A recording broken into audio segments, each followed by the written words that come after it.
Cumplir 15 años en un sector tan competitivo como la oftalmología no es sencillo, pero Clínica Oftalmos lo hizo posible y por ello celebró a lo grande.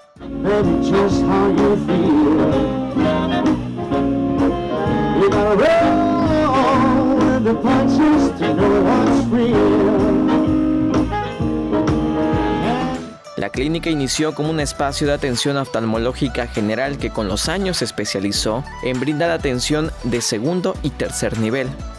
Contamos con especialistas en retina, en cirugía de cataratas, segmento anterior, en glaucoma, contamos con neurooftalmólogo, contamos con médicos especializados en la cirugía oculoplástica, pues prácticamente cumplimos con todas las expectativas que tenemos para la problemática actual.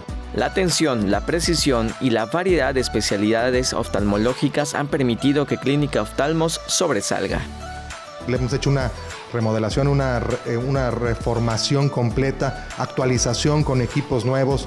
Todos los consultorios cuentan con equipo de alta tecnología, de alta gama, para brindarles al paciente pues, lo mejor, lo que se merece.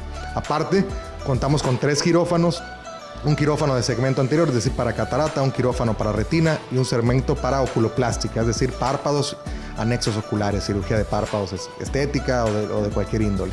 Los pacientes con glaucoma, cataratas y con retinopatía diabética ocupan el gran volumen de pacientes en el estado. Sin embargo, Clínica Oftalmos tiene lo necesario para devolverle el bienestar a los consultantes.